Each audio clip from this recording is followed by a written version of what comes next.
just give it a try. Think that it's time you let that spark out.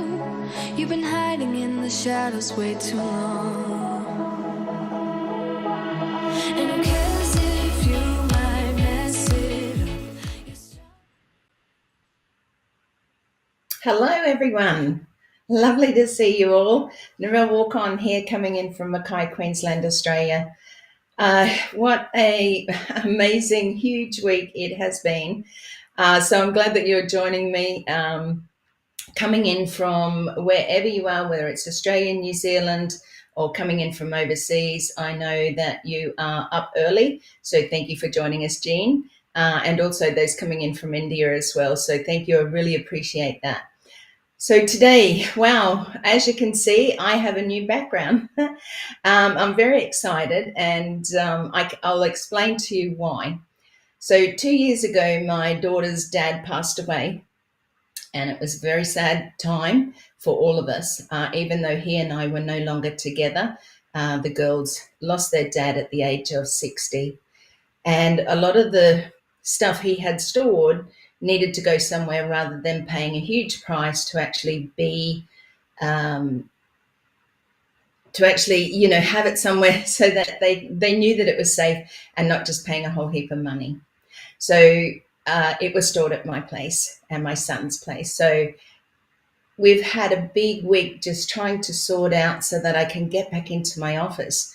My wonderful son had painted my wall green, so that I had a green screen, so to speak. It never got used for so long, and now that we're sort of just sorting things and getting things back to where they should be. So you may see a few changes over the next couple of weeks with my background, but this is basically it. So thank you so much for just bearing with me in some of the things in the lives that I was doing previously. I was working from my dining room table for quite a length of time actually, but it's nice to have an office back. So welcome to Who What Where Wednesday. Like I said, my name's Narelle Warcon, and thank you for being with me today and those jumping on live. I really appreciate it. Narissa and Jean and Wes, lovely to see you again, Wes. Thank you for being so supportive. I'll come and have a look at your comments in a minute.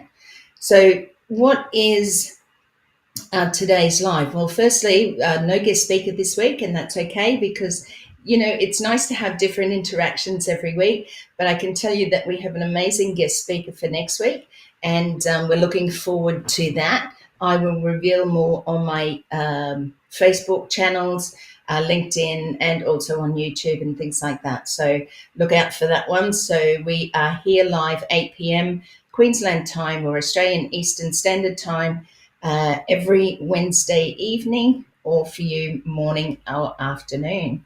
So again, it has been a huge week, so please bear with me.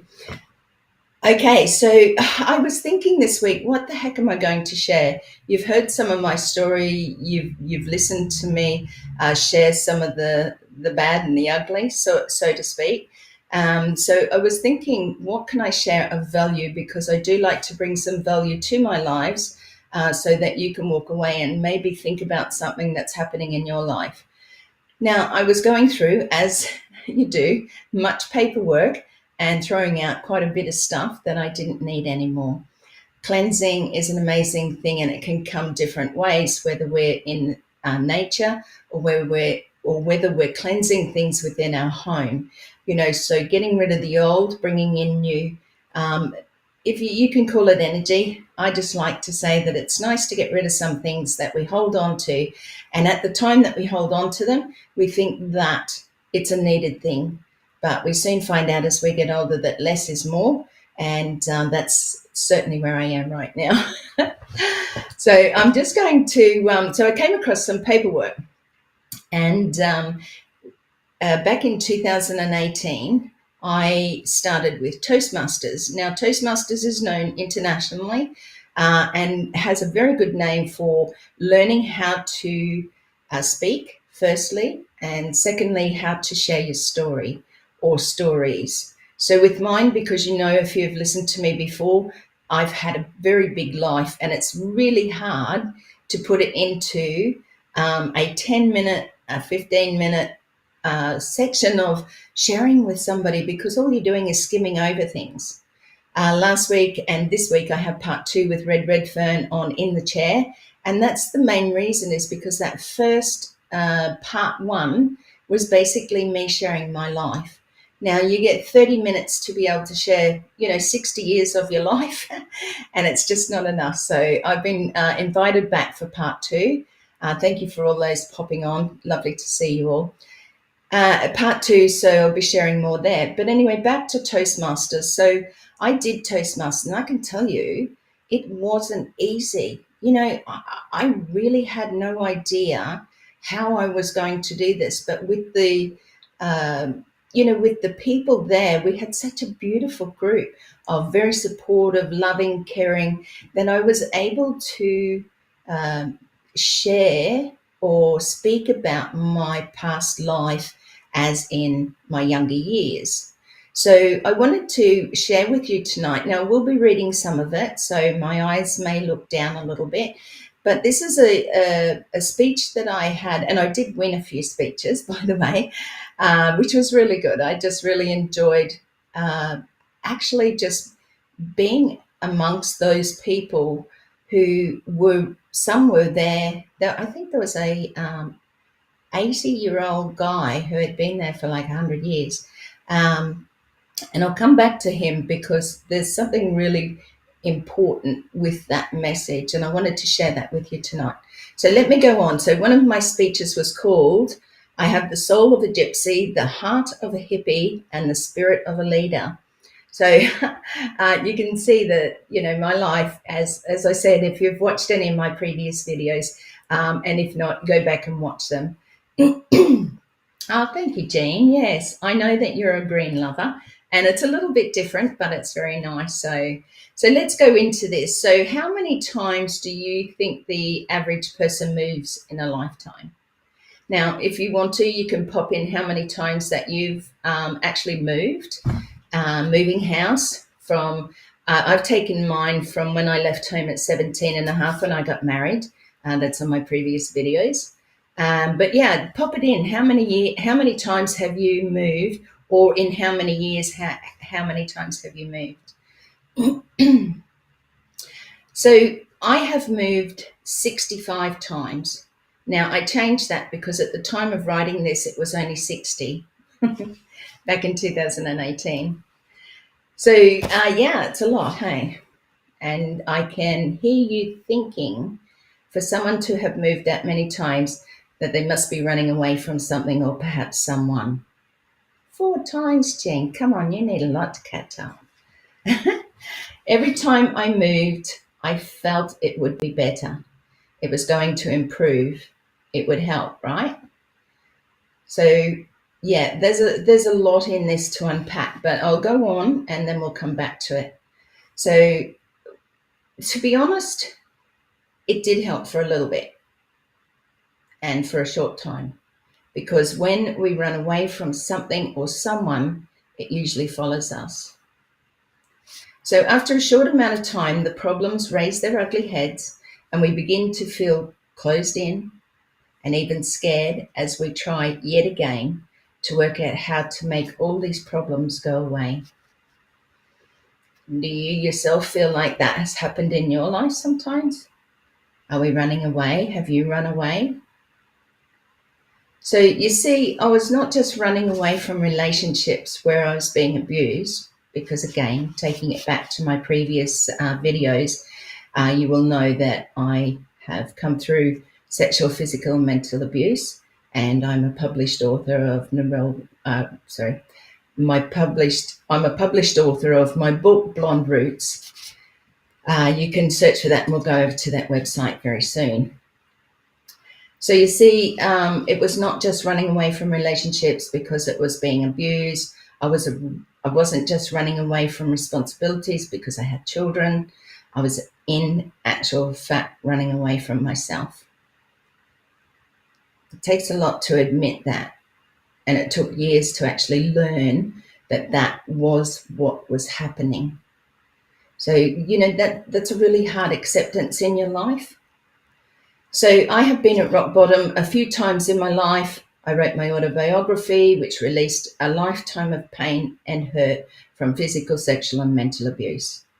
When I say I was running away from me, I mean I did not want to see myself as the reason to why these things kept happening to me. And there's a lot of questions in there. We question ourselves in everyday life. Am I doing the right thing? Are my choices right? How can I grow from this? How can I change things? And sometimes we don't see that it's actually us that needs to change. So it's only when we look in the mirror that we see ourselves for who we truly are, that we realize it's us and only us that can begin to make the necessary changes so that we don't attract the same men or the same life problems. And like I said, it's a bit of a smack in the back of the head when you start to realize it's only you. And all of these years, even though many have done you wrong, it's not their fault. You can change it. You have choices. So I am a survivor, and I believe that many women like me look for outward validation. And I did that for many years. So you might need or think you need a man in your life to make you happy. You might think you need a man in your life to feel good about yourself. And you might need a man, or you think you need a man to help you be financially stable. The list goes on. Somewhere along their journey and our journey, we were told that we were not good enough, that we couldn't be that certain person, that somebody put expectations on us that we had to be a certain way. I believe it is inside where we all need to start, not just women, but men alike. When we begin to love ourselves more than we do not allow these men or women to treat us in unacceptable ways. Setting healthy boundaries is very important. And I can tell you that it wasn't until I wrote my book that I realized that never, ever, ever had I been told about healthy boundaries or even setting them. I was a people pleaser. I was just in this turmoil of not knowing who I really was. Thank you, Jean.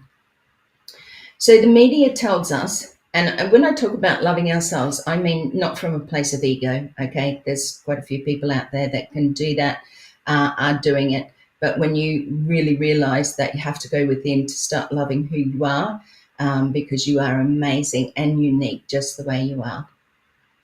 So the media and society tell us that we should look a certain way, right? That we should act a certain way. We should have X amount of children. We should dress in certain clothes, own big houses and drive cars that are usually out of the average person's financial reach. And isn't that true? Because the way that sometimes it comes across, whether it's from your parents, society, media, friends, or whatever, if you don't have what they've got, then you start to feel not worthy enough, or they make you feel that way. And then you take that on board. I know for me, when I stopped thinking I needed to please everyone else first. When I took back my own thoughts and began to love me from within and feel worthy, that my life began to change. Not everyone is ready to change, and those thoughts of change have to come from within. Sometimes we are there to plant a seed, and other times we will be there to water it. But we cannot help everyone. But I do believe love is the answer, and each one of us can help one other person. So back to moving 65 times, running away, thinking it's going to get better, think it's going to change things, I suppose, where I had to learn it was me who had to change. So I no longer need to run away as I've dealt with my pain and hurt. What I want to do now is run away because I want to. So when you want to run away, and I don't mean run away as a negative, I mean you want to go places, or you want to visit here, or you want to do this, you now have, once you've healed and gone through those things about learning to love yourself better, and you don't have to run away from things. So when I say I want to run away on purpose, it means I just want to be able to make those choices and not necessarily have to change a dress, if you know what I mean. Boy, I've spent some money over the years changing a dress. My mum always said she thought I had some gypsy in me, and mum used to keep an address book just for Narelle's different addresses. I couldn't just fit in with everybody else because I had too many different addresses that she'd keep crossing out and writing it in back in the days when you wrote it in little address books. And well, you know what? In some ways, I think she was right. I had planned to travel for a long time after my heart surgery, that I was wanting to do something different. I wanted to step out and just, be there for people. And anyway, after my accident, after my heart surgery, I had a frozen shoulder for many years. I actually went and got my motorbike license. I bought a motorbike, and I was going to travel around on my motorbike, stopping at different places and meeting people that I had never met on Facebook, but had certainly been there to love and support me. I know it sounds pretty wild, right? And it was, because there was no way I could have done it. And it saddened me, but I was also proud of myself for going to get the license. I had all the gear. I had this beautiful black and chrome bike. I tell you, it was hot. It was sexy. But I had to sell it. And I had to come to the realization that this wasn't going to be part of my journey, but it certainly was accreditation to me for doing what I did at my age. I then bought a camper van where I could sleep in, but because of my past health issues, my son has to travel with me, and there was no real room for him to sleep. So even though we lived on the road for 5 months, it was just too hard, and we were, couch surfing and staying at friends' place and things like that, because it just wasn't going to work. I didn't have the money to buy a big luxury RV, or something that could accommodate both of us fully and more securely, I suppose. So that went by the wayside as well. So here I am. We bought a house together, my son and I, and it's given us the stability, I suppose, that we both needed. We have, done so much within the home. It was an older style home. We've done some renovations and things like that. So it's really good to have that stable environment. And we know, and any of you who are here from ONPASSIVE will understand, that we look forward to a future where we can no longer have to worry about the bills or things coming in that might, require a lot of financial money to be able to do things. So slowly and surely, we've just had our 5-year home anniversary, back in June. And we're doing things now again, little by little. Hi, Kenton. Lovely to see you. Thank you for popping in. I'll just finish this off, and then I'm going to come back to some comments, because I love that you guys are commenting and, saying g'day and things like that. So I want to acknowledge that. Okay, so if you can, give me a thumbs up if you haven't, or are new to my YouTube channel, please go over, subscribe, ring the bell for your notifications. Like I said, we go Who, What, Where Wednesday, 8 p.m. Australian Eastern Standard Time on a Wednesday night. Now, I'm going to pop over quickly. I'll come back to those comments, but I'll pop over quickly just to my website so that you know you're at the right one. So narellewarcon.com, which is on the screen there. And here is my pretty little website.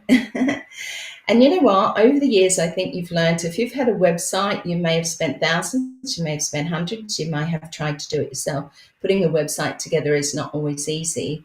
But the thing is, it's something that also doesn't need to be worth millions of dollars, because how the heck do people find your website? You've got to put it out there. You've got to drive traffic to your website. I think along the way, people thought that just having a website, it was going to go for, first page on Google, and everyone was going to see their beautiful new website that they found. Now, I've had mine for many, many years, and I can tell you that it's evolved a little bit over that time.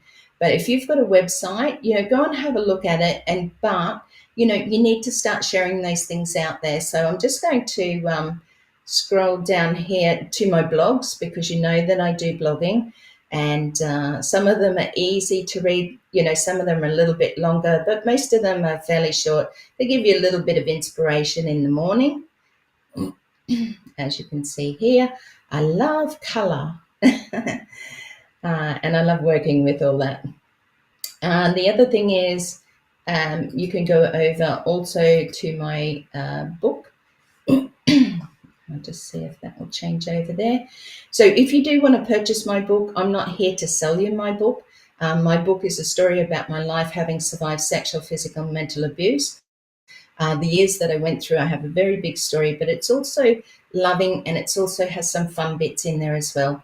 You can buy it from me here in Australia, and I can send it to you, a signed copy to you.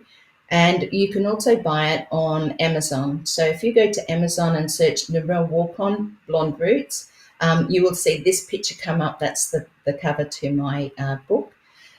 And I am I'm needing to start my second book, which took longer than expected. If you live overseas and you'd like to buy a copy, contact me if you can. We do have a special for those overseas, but we need to calculate the postage into your country and in your area. So it is quite expensive to send overseas. However, if you want a signed copy, that's the only way of getting it right now.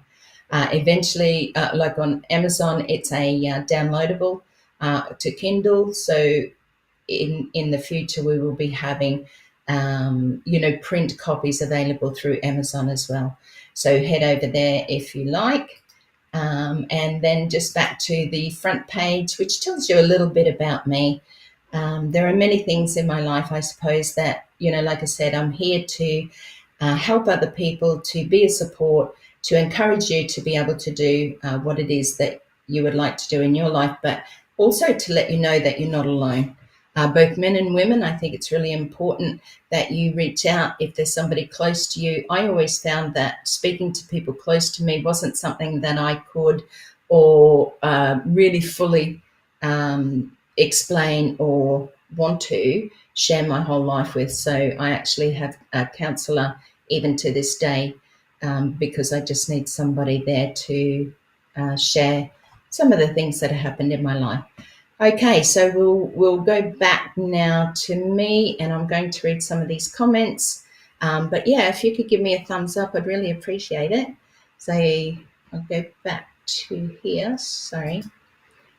There we go. Back to the green. Here I am. So thank you very much for listening in. I really do appreciate that. If you have anybody who'd be interested each week, send them the link, or let them know that I'm also go live. This goes live on Facebook, my personal page, and also my Narelle Warcon author page. If you're looking for me, excuse me. So now I'm just going to go quickly back here. Jean, thank you so much for your wonderful support. Narissa, also from New Zealand. Hey, Narissa, I love New Zealand.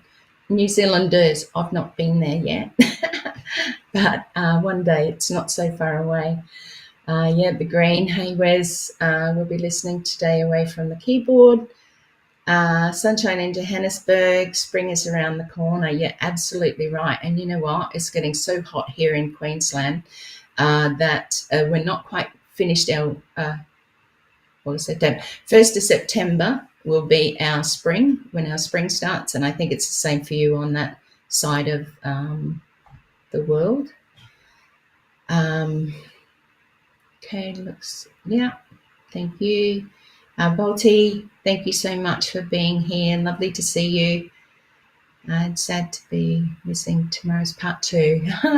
Oh, it'll be recorded. You know, I had a laugh because I thought to myself, I might actually let Red speak this time.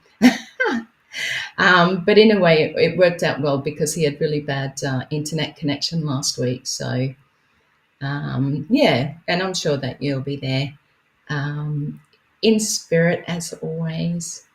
Thank you. Yes, look, speaking is one of those things, and I found since having open heart surgery, it's even sometimes a little bit harder because part of the surgery, they call it,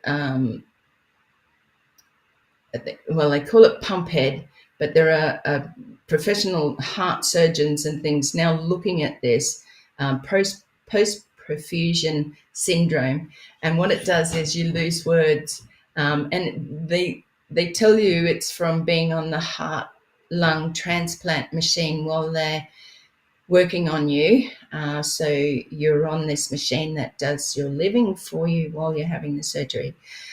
So it can be, if you see me stumble for a word, sometimes it's that, sometimes it's just old age. But thank you. I do try to put my message across and bring you some value. Your sister has moved many times, yeah. Yeah, job transfers, that's another big one. You know, if people are in certain services and things like that. Hi, Deborah, lovely to see you. You know, the moving, you can't settle down too much. And sometimes I watch shows on TV where, you know, they've finally got to buy their own home, and the joy in their faces is just incredible that you no longer have to keep moving. And I too was like that because I have owned a couple of houses in my life when I was younger and during the years. And I tell you what, it's the best feeling in the world because you don't have the hikes in rental cost. You don't have real estate agents coming around to do inspections. You don't have to deal with anybody. If you want to put a painting on the wall, you can. You know, if you want to do things around the house, paint walls, pull things down, you know, and do things, it's an incredible feeling. And I'm sure each and every one of us will experience that in time.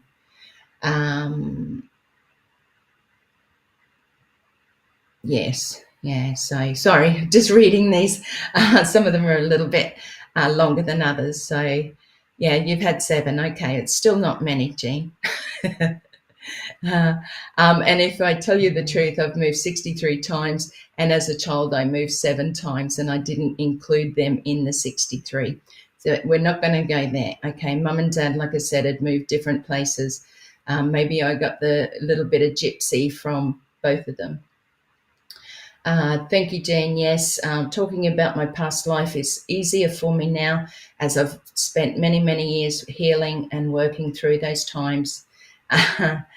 Mums are the best. They certainly are. And over here we spell it M-U-M. just having a joke with you, Jean. Yeah, Kenton, thank you. I look forward to working with Kenton. Over the years, we've done a couple of things together. We do actually have a Facebook group, I think it is, or a page, one of them. But if you're having a look out, it's ONPASSIVE New Zealand and Australia, and we're empowering families and communities. That's what it's called. So Kenton and I are doing that together. Bolty, thank you once again. Really appreciate it. As you can see, my links are in there. I do appreciate it. If you can share and help build my little lives, you know, like I said, I'm bringing what I think is of value by sharing my story so that others know that they aren't alone. Quotes of inspiration, yeah. I love doing my little videos. Like I said, if you like what's here, share it to others. But if you like what's on YouTube, then please go over and, you know, subscribe, like, share. They're only little videos. Honestly, everybody helping each other or helping one another or helping one other is so important in life. There's too many people out there wanting to run you down. And yes, I do get some of those nasty ones as well. They've just got nothing better to do with their lives. But guess what? One day they will learn. And it would be a hard lesson sometimes when they're being so nasty. But the thing is, we love them. We want to say to them, I understand, I suppose, from my point of view, that everybody goes through things in life, and we do things and we react differently to things when we ourselves are not happy. So that's why it's important that we go, to um, look, it's hard to sort of say. Like I said, everybody's on their own journey, and you will find that time when you need to.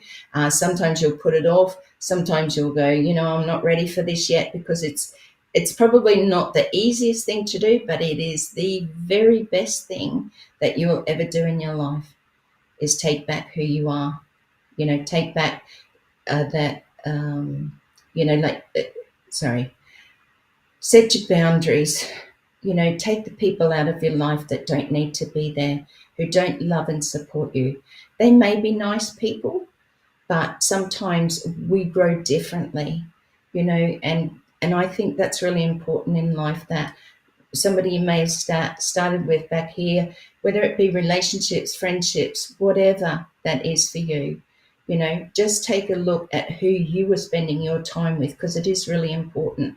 And many talk about that in actually, who we spend the most of our time with. Deborah, lovely to see you.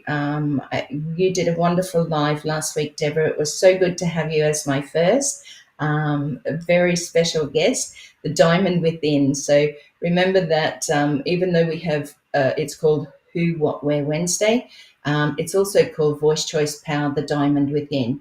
So that's bringing about people who want to share their stories. So put it out there. If you know anyone in Australia and New Zealand first, and the surrounding islands of, say, Papua New Guinea, Samoa, Fiji, Philippines, Singapore, who would love to come onto my show to share their story, I'm absolutely here for you guys first.